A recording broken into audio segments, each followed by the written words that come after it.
On the 21st of October 2025, the world was stunned when an international report revealed that North Korea had secretly built a secret missile base called Simbungan, located less than 30 kilometers from the Chinese border. This was not just a launch site, it was a strategic 7 designed to turn any preemptive strike into a life-and-death game between the superpowers.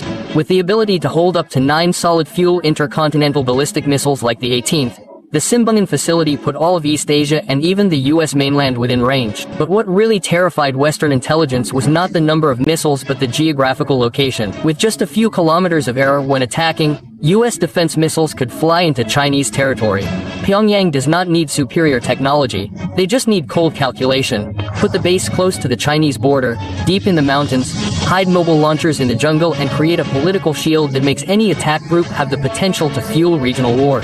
In today's program, we will expose this top-secret missile base, decode the asymmetrical threat and the reason why Xbung-don is becoming the most dangerous trigger point on the Northeast Asian chessboard.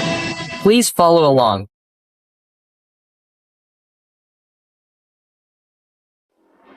Ladies and gentlemen, on May 21st, a new report said that North Korea has an unmanned missile base in Xbung-don, located close to the Chinese border, only about 27 kilometers away. According to satellite image analysis, this is the largest facility with underground tunnels, 2-door tunnels with mobile launchers. It is assessed to support solid-fuel ICBMs like Warsound 18, which means it threatens the Northeast and even the United States. It is a link in the chain of 15 to 20 undeclared missile bases in Pyongyang. It is no coincidence that media giants such as World Tronal or Tom have simultaneously warned that the location of North Korea's Shinbwan base is only about 27 kilometers from the Chinese border, turning any preemptive strike plan into a fierce political gamble. Pyongyang has not only built a military base, they have also built a strategic corner. The close proximity to neighboring countries makes any missile leaving the area a psychological barrier that sticks to the entire region. There are 2 layers of risk stacked on top of each other to create an impenetrable firewall. The first is risk and politics. Just a few kilometers of deviation can cause a piece of rocket to fall into Chinese territory, triggering a fierce diplomatic reaction from Beijing, even being considered a serious violation of national security. Under the 1961 Treaty of Friendship, Cooperation and Mutual Assistance, which was last renewed in 2021, China and North Korea are bound to support each other's security. Although Beijing has always chosen its words carefully, if it is dragged into a fait accompli situation, it will not be able to stand aside. One misfire could set the entire Northeast region ablaze. Second is the operational military risk. This base is not a mock battle, it is a complex of many underground tunnels. The mobile launch lines are hidden under the dense forest canopy near the border where the rugged terrain makes air attacks a matter of survival. Each missile launch not only has the potential to cross China's airspace but also risks hitting Beijing's early warning radar network, putting the entire campaign at risk of strategic accident or state-level misunderstanding. Pyongyang does not do this by accident, it calculates extremely precisely. Choosing the mountainous area near China is not only to hide but also to create an invisible sticky shield. If the opponent wants to attack, they must consider Beijing's reaction. With ICBMs, solid fuel and mobile launchers, North Korea can hide and withdraw at any time like a deadly trick in the middle of the mountain maze. In addition, each new tunnel is not only a military facility but also a trump card. Every time there is a nuclear negotiation, Pyongyang has more goods to raise the price. They have applied this model from Hazuni to Vandrai Strategic in the north. The current estimate is that this base can accommodate about 6 to 9 intercontinental missiles with an area equivalent to CFK Airport in the US, and news images show that it has continued to expand continuously since 2014.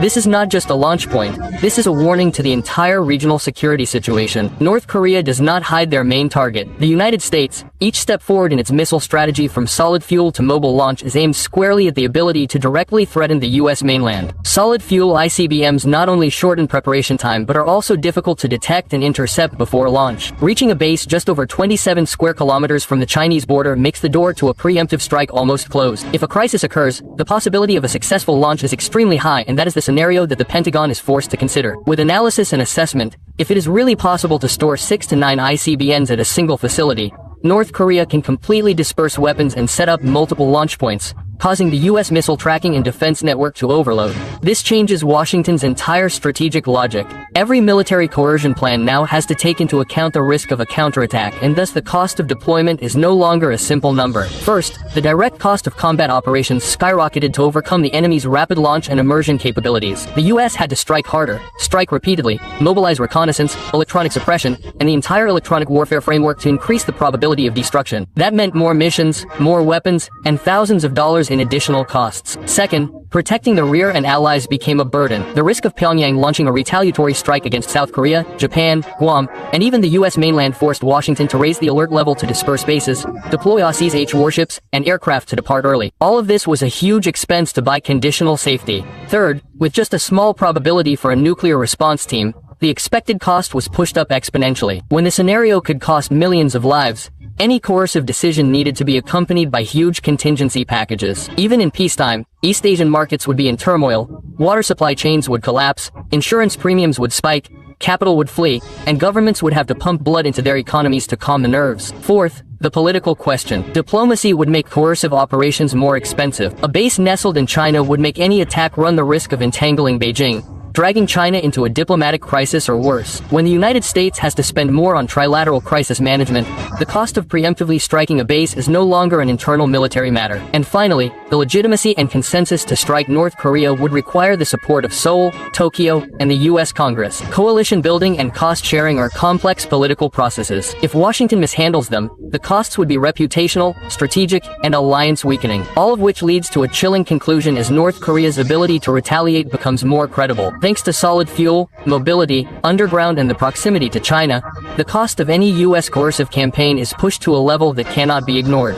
One of the most notable tactics of North Korea today is not in its cutting-edge technology but in its spending strategy. They are using the tactic of depleting the magazine, launching cheap UAVs, short-range decoy missiles, forcing the opponent to intercept with air defense missiles dozens of times more expensive. Each interceptor missile costs hundreds of thousands to millions of US dollars, and each time the warehouse has to be reloaded, South Korea, Japan, and the US lose money. The problem here is not just the cost. Each time the opponent realizes that no defense system is absolutely safe, and when the defense no longer creates a sense of solidity, reducing tension in exchange for concessions begins to become a reasonable option. North Korea understands that and begins to sell small reassurance steps, exempting humanitarian aid and loosening sanctions. All this is just to prolong the regime's survival in a smart and cold way. This is a series of asymmetric traps that Pyongyang is using with great efficiency. They do not need to win the war. They just need to make the enemy unable to win, turn around and just need the enemy to spend more, be more tense, maintain readiness longer.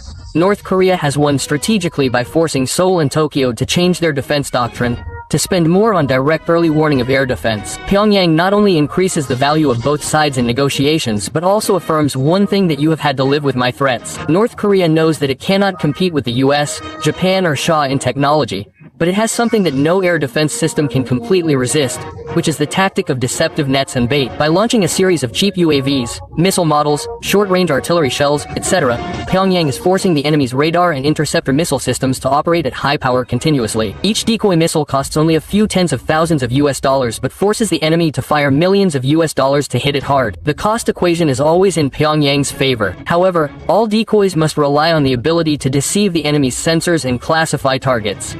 The multi-layered defense network from Aussies to SM-3, SM-6 to BBAMSE system to GMD is becoming more and more sophisticated and dense. Japan is accelerating the deployment of warships carrying exit systems and Toma cruise missiles.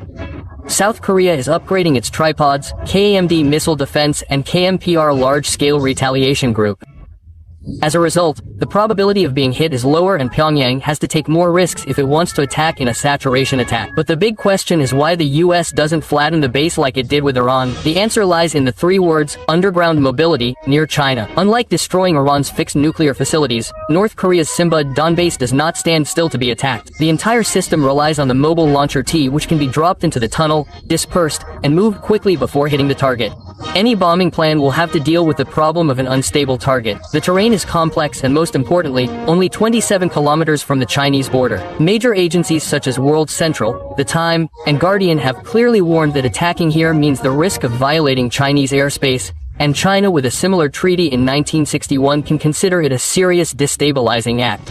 Therefore, Hitting hard like Iran with North Korea is an ineffective and extremely risky way politically and militarily. Even if the attack is successful, the effect is only temporary. As the lesson from Iran, destroying a facility does not destroy the whole program. With North Korea, the problem is even more difficult because the target is more flexible, deeper, and more carefully buried. When it is impossible to attack directly at the Simudan base because the geopolitical risk is too high, the US and its allies are choosing a different path that is quieter, more precise, and in the long run, perhaps even more effective. Tighten the external economy of True Kim with a 5-pronged non-military campaign. The first prong is directly aimed at Zhejiang, China. Most of the coal, metals, dual-use components, and the entire logistics chain for the ICBM program must pass through shell companies, banks, local or underground buyers in China. The counterattack is a secondary punishment. Any unit that assists will be excluded from US dollar transactions, while increasing the risk of cargo insurance, especially for anti-flag refueling vessels using fake ice. Based on the legal framework of UN Resolutions 1718, 2375, and 2397, the US has a full basis to force China to cooperate at least minimally in the border area and to block the strategy to achieve stability in oil prices and supply chains. The second prong, the Russian supply corridor, millions of artillery shells, mobile launchers, technology, and even money. All are following the Russian Far East route from the port of Vladivostok to the Ryazan-Kazan railway.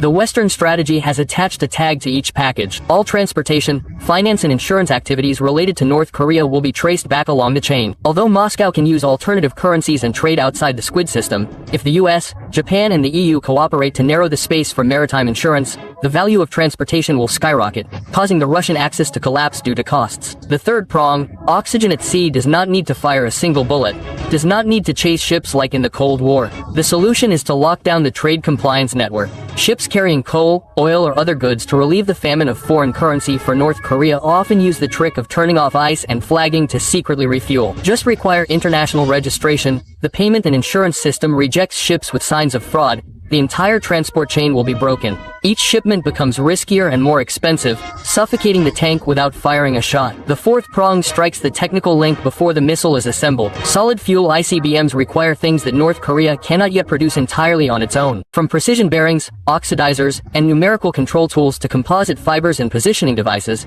each of these components passes through gray markets in China or Southeast Asia. The strategy is to buy the cent, trace it through customs, and break each node in the supply chain. If a link breaks, assembly times are stretched, technical errors increase, and the launch sequence is interrupted before it can be completed. The final prong cuts off the flow of invisible money, cryptocurrencies, and virtual labor. According to a 2024 report, the North Korean regime is responsible for stealing about $1.34 billion in cryptocurrencies, a huge foreign currency that can be traced by traditional means. At the same time, hundreds of programmers and IT experts are working remotely for Pyongyang under fake identities around the world.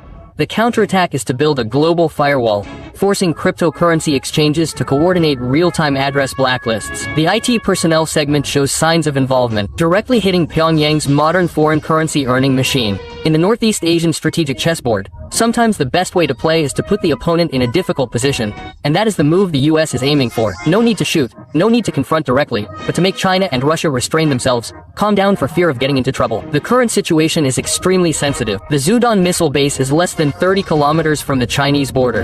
Every time North Korea launches a test missile, whether successful or not, it carries the risk of debris falling into the airspace or even the territory of China and Russia. For Beijing, even a minor incident can cause a reaction in domestic public opinion, where the government is forced to demonstrate its ability to protect its borders. On the other hand, any escalation from Pyongyang could be attributed to Moscow's embrace of the West, especially after signing a strategic pact with North Korea in June 2024.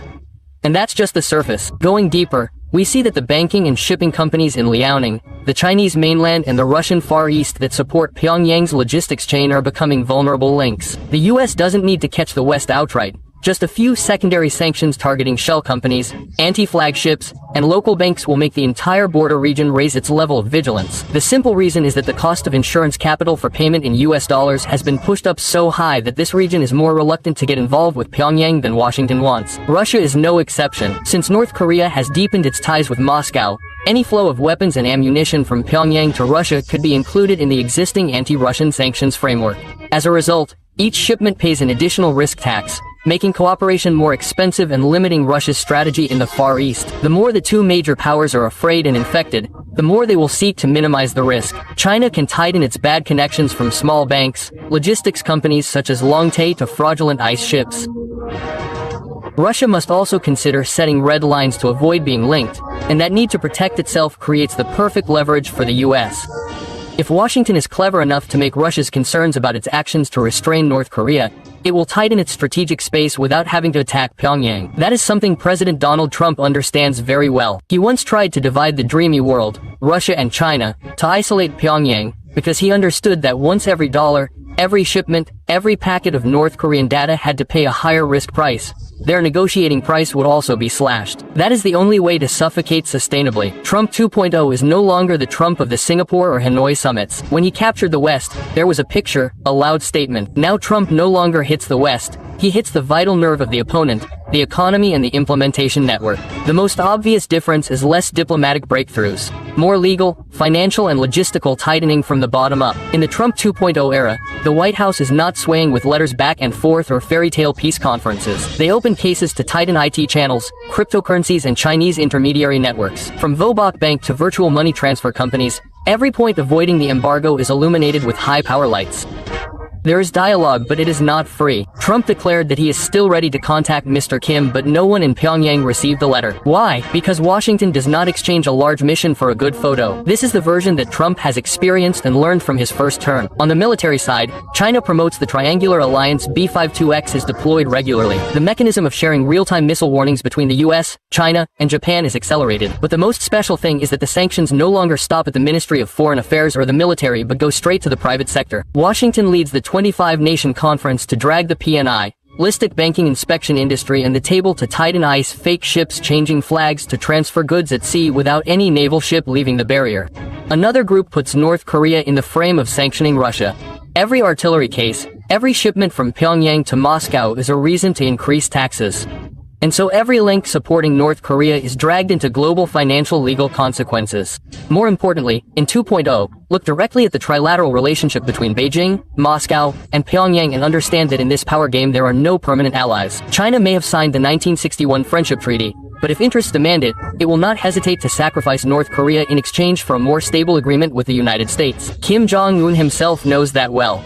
98% of North Korea's official trade goes through China, and that makes them uncomfortably dependent. Signing a comprehensive partnership agreement with Russia in 2024 is not just cooperation, it is a message to Beijing. I have another support from here when I start to diversify the umbrella to open the door to Moscow, knowing that both have limits when the US tightens the financial circle of logistics insurance of dual-use technology. They do not just block money or goods, they hit the heart of Pyongyang's power system, making any decision to attack and escalate expensive, slow, and risky. And as Trump has proven, a well-placed trap can suffocate an enemy without firing a single shot. Ladies and gentlemen, that's the end of our video. Thank you for your attention and watching. See you in the next videos.